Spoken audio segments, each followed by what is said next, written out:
Imagine you are reading these words right now. Light from the screen hits your retina, transforming into a stream of impulses, just 1,000,000 bits per second. That's 10,000 times less information than your Wi-Fi signal carries. Yet your brain is already constructing the picture, like an artist painting a landscape from a single blade of grass. It doesn't show reality, it creates it. And here is the paradox: the organ designed to understand the world has turned out to be the perfect instrument for distorting it. Millions of years of evolution tuned it not for truth, but for survival. It hides most of the data from you, filtering, distorting, and replacing objectivity with convenient illusions. Why did nature equip us with a mechanism that deceives rather than enlightens? The answer lies in the fact that this deception became our greatest evolutionary advantage. But the illusion doesn't stop at perception. It goes deeper, into the very fabric of yourself. fMRI scans show that a decision is realized by you 300 to 400 milliseconds after your brain has already made it. In that time, sound travels 120 meters. You are not the author of your thoughts, but a reader who learns about them with a delay. This is the first loop of self-deception. The second is your memory. It is not an archive, but a living editor, constantly rewriting the past to create a personal mythology. The third loop is the boundaries of your identity, which seem unshakable, but are in fact as malleable as clay. If your decisions are made before you're aware of them, and your memories are just stories you tell yourself, then who is really in charge of your life? This isn't philosophical speculation. It's data from controlled experiments, clinical studies, and brain scans. As one neuroscientist put it, we don't discover reality, we generate it.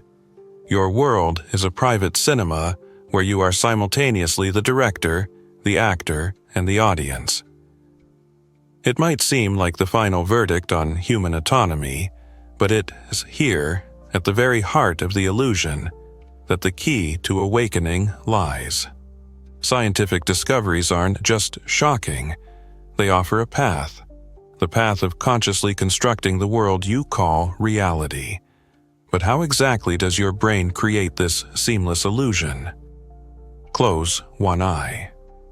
Even now, your visual field contains a blind spot the size of a tennis ball, the place where the optic nerve meets the retina.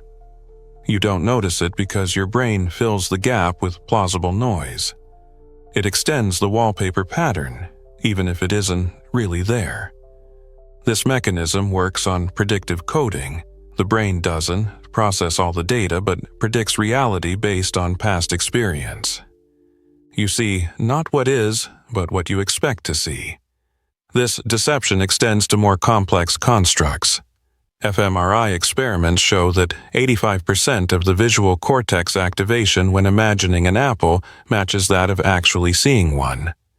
The only difference is signal intensity, like the difference between a live concert and a recording. So, where is the line between perception and hallucination? Mirror neurons create a shared perceptual field for social interaction. But this shared reality is just a collective hallucination maintained by mutual confirmation. Your language programs perceptual categories, determining not only how you speak but what you can even perceive. The most radical editor of your reality activates at night. During REM sleep, the hippocampus replays the day as events at 4 times the speed, overwriting them with the emotional context of the present. Yesterday, as failure becomes today, as lesson, a chance encounter turns fateful.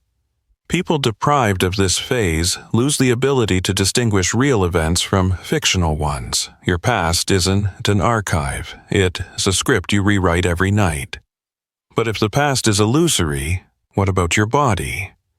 The classic rubber hand experiment shows that after 660 seconds of synchronized stroking of a real and artificial hand, the brain fully integrates the foreign object into the body schema. Temperature receptors begin to respond to threats to the rubber limb as if it were their own. The boundaries of your self are not fixed, but fluid. This plasticity isn't a weakness. It's a profound gift that leads us to the most important discovery. In the Libet experiment, brain activity in the supplementary motor area surged like a tornado 800 milliseconds before the conscious decision to move a finger. The finger was already moving when the person was merely considering the possibility. This isn't an anomaly. It is the rule. Neural patterns predict your choice 7 to 10 seconds before you feel it as your decision. So, who is making decisions for you? Unconscious decision-making processes are automated systems honed by evolution for speed and efficiency. They save precious milliseconds when reaction speed means life or death. But the price is the illusion of control. Your free will turns out to be post-hoc rationalization, justifying choices already made. Anyway, choose. We explain the choices we've already made. If your decisions are made before you think them, then who are you really? Split-brain patients confabulate to explain actions initiated by the other half of their brain. Their left hemisphere, unaware of the true reasons, invents plausible stories. I chose the shovel to clear snow in the yard, says the patient, though his left hemisphere didn't know why his right hand picked that tool. The interpreter module in the left hemisphere works like a tireless storyteller, creating coherent narratives from fragmented data. We don't know why we acted, but we invent convincing explanations. This justification machine proves remarkably resilient.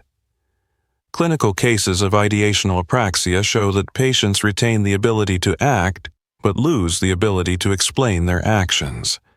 What seemed like a cognitive weakness turned out to be key to psychological stability.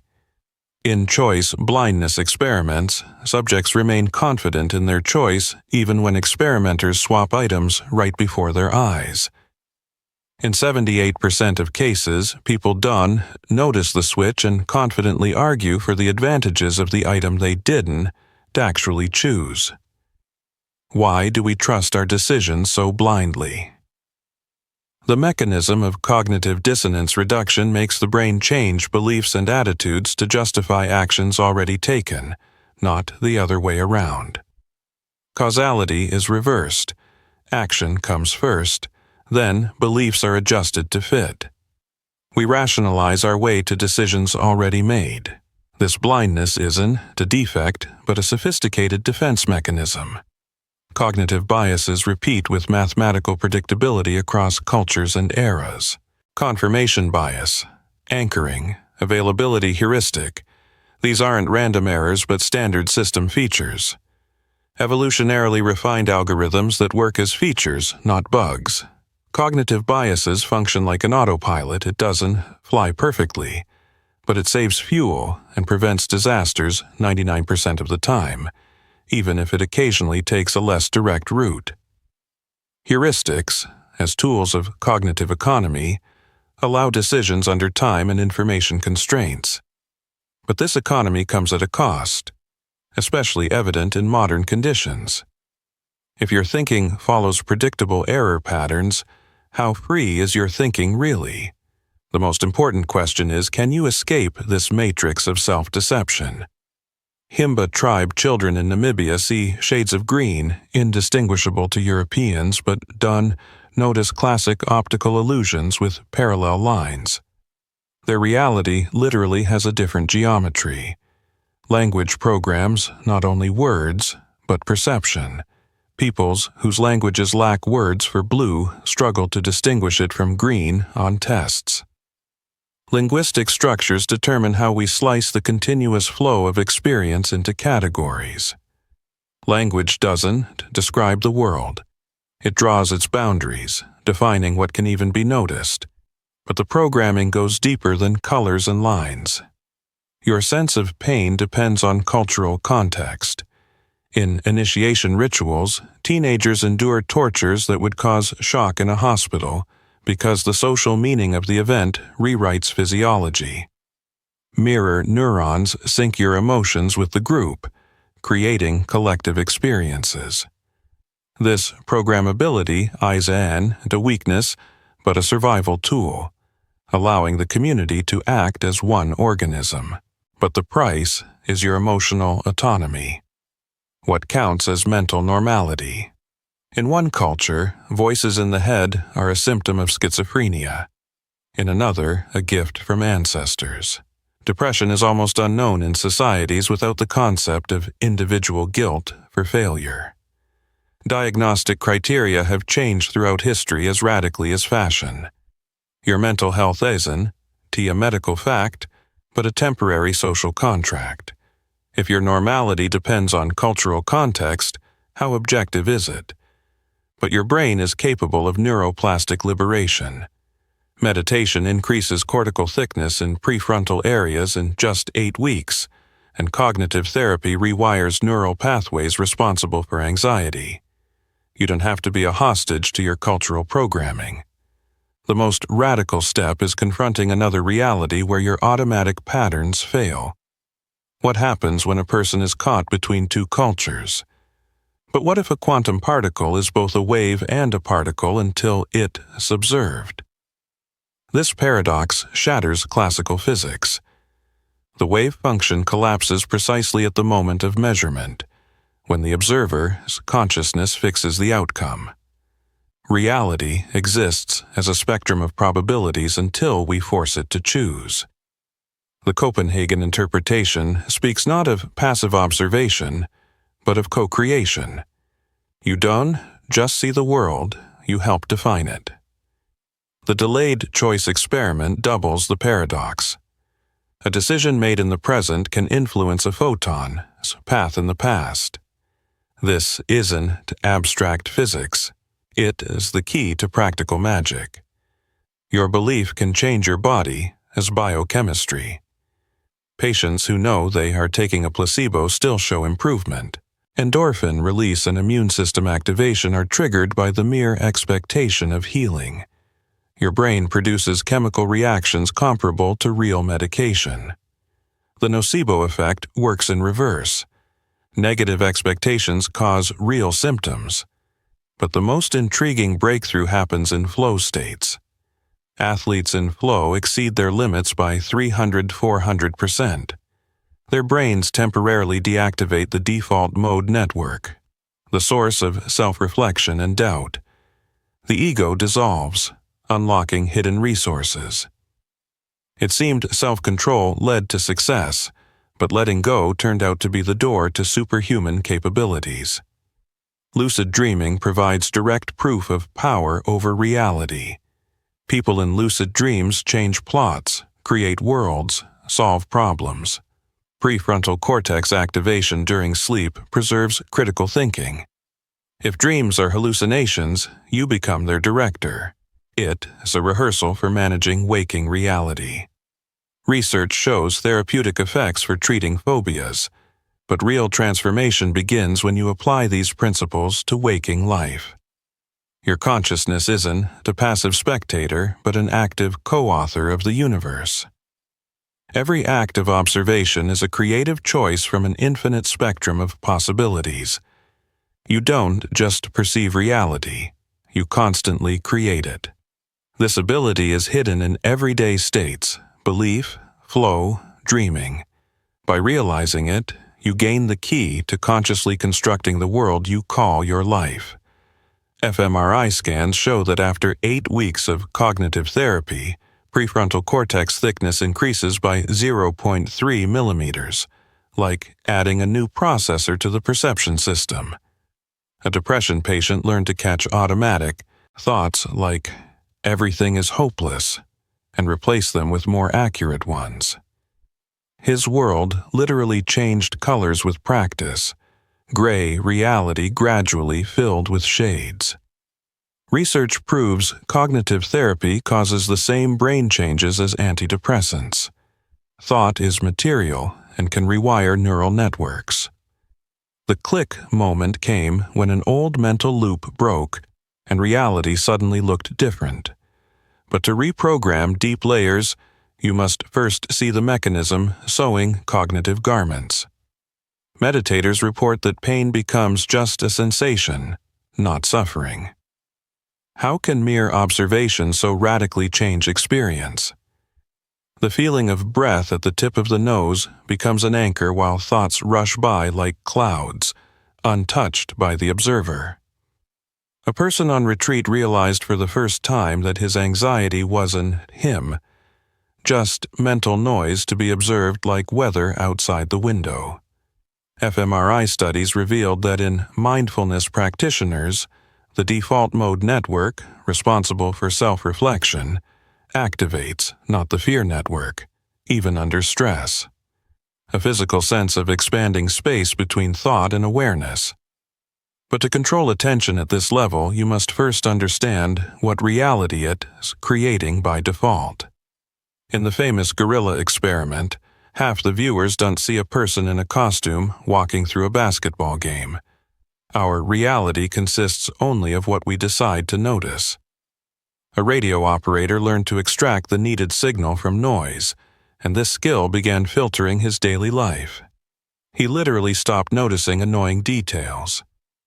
On average, a person notices only 40 out of 100 potentially visible objects. Our perceptual field is consciously narrowed to the size of an envelope. In attentional blindness, studies show we miss up to 50% of visual information, even if it is right in front of us. The moment a person in an experiment suddenly realizes they missed the obvious, and their confidence in their own perception shatters. But the deepest attention filters aren't set by us. They are set by the culture we swim in like fish in water. With neurofeedback, patients learn to consciously change brainwave patterns. A woman with chronic migraines learned to enhance alpha rhythms based on computer signals, and her body gradually began obeying this new language. A monotonic sound signal, changing frequency in response to subtle shifts in brain activity, becomes a physical bridge between consciousness and autonomy. Studies with veterans with PTSD showed that after a neurofeedback course, their brains literally rewired. Amygdala activity decreased, and connections with the prefrontal cortex restored, once thought impossible without drugs. The sound signal becomes a bridge between conscious intention and unconscious physiology. But to rewrite the most basic programs, you must first dare an existential confrontation with the void behind them. 60% of people who had near-death experiences report a complete reevaluation of life priorities. This statistic is comparable only to years of therapy. A businessman who survived a heart attack suddenly realized his race for success was running in circles in a cage of his own making. The moment the ground fell away, he discovered a strange sense of freedom. Post-traumatic growth research shows that up to 70% of people who've suffered severe trauma report positive changes in perception. Crisis doesn't break you. It reassembles reality on new foundations. You don't have to wait for a blow from fate. In some cultures, teenagers are deliberately led into altered states of consciousness. Why deliberately break their habitual perception? An anthropologist participating in an initiation ceremony felt his self dissolve into the collective unconscious. The smell of sacred herbs mixed with rhythmic drum beats created a sensory cocktail that dissolved habitual boundaries. Then the personality reassembled, but with new meanings. Modern research confirms that rituals cause synchronization of participants, brain waves, and release neurotransmitters promoting neuroplasticity. This isn't superstition. It is a biochemical tool for reprogramming consciousness. The feeling of death and rebirth during a ritual isn't a metaphor, but a physiological process. But in the modern world, the most powerful ritual is the daily practice of taking responsibility. Research shows that people with an internal locus of control have more stable dopamine levels. How can a mental attitude influence molecular processes? A woman who suffered from depression for years suddenly realized her state was tied to the belief, "I am a victim of circumstances." Changing this belief literally altered her neurochemistry. She began feeling pleasure from simple things. Meta-analyses show that an internal locus of control correlates with 23% lower cortisol levels and 18% higher heart rate variability, physiological markers of reduced stress. The choice, "I create my reality," has measurable consequences. But this responsibility requires the courage to become a creator in a void with no external landmarks. Artists often describe states where the world reassembles anew. Is creativity the most direct way to reprogram reality? A composer in flow felt music born on its own, his consciousness merely observing. After such sessions, his ordinary perception became more dimensional and colorful. In creative flow, time loses linearity. Minutes stretch into hours. Hours compress into instants, creating a temporal anomaly of perception.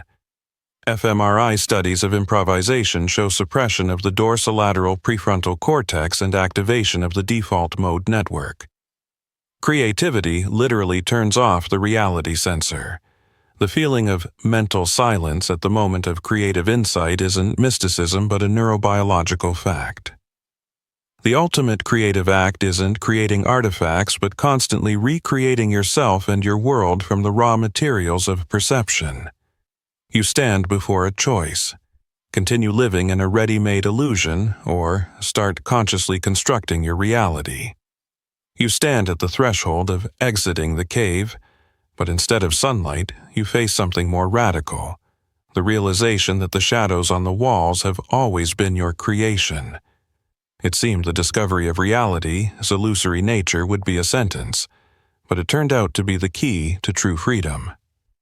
After the entire journey, from the shock that the brain hides 99.999% of information, through the death of free will and collective hypnosis, you discover a paradox. It is the understanding that an objective world doesn't exist, that gives you the right to become the architect of your own experience. The feeling of lightness when the burden of searching for true reality disappears is like taking off a heavy backpack you've carried for years, not knowing you could simply let it go. In this void, where all certainties collapse, the possibility of the first real choice is born. This isn't just a philosophical insight. It is a practical guide to reprogramming neural networks. 10 minutes of morning mindfulness set your attention filter for the day. Evening journaling reveals cognitive biases. The refocusing technique during stress becomes a tool for conscious reality construction. 27 days of daily 12-minute practice are enough for measurable changes in the density of gray matter in the insula, the region responsible for interoception. You are literally changing synaptic connections, creating new default pathways of perception. The simplest practice takes 30 seconds a day, but its effect compounds like interest, subtly changing the entire structure of your world. Your new role isn't prisoner, but game master. Consciousness as a game engine, you can exit the game, but you can change the textures, physics, and rules of your world, knowing its conditional nature. Difficulties stop being unfairness of reality, turning into interesting challenges in your own universe. You don't fight the illusion, you skillfully use its construction. The question isn't how to wake up from the dream, but how to learn to lucid dream in waking reality. The final choice: continue living in a ready-made illusion, or recreate a universe each morning that aligns with your deepest values. The taste of morning coffee changes when you know its bitterness isn't an objective property, but your conscious choice to include it in today's palate. This knowledge could have been the loneliest discovery. but it turned out to be an invitation to the most important co-creation, building a world worth inhabiting.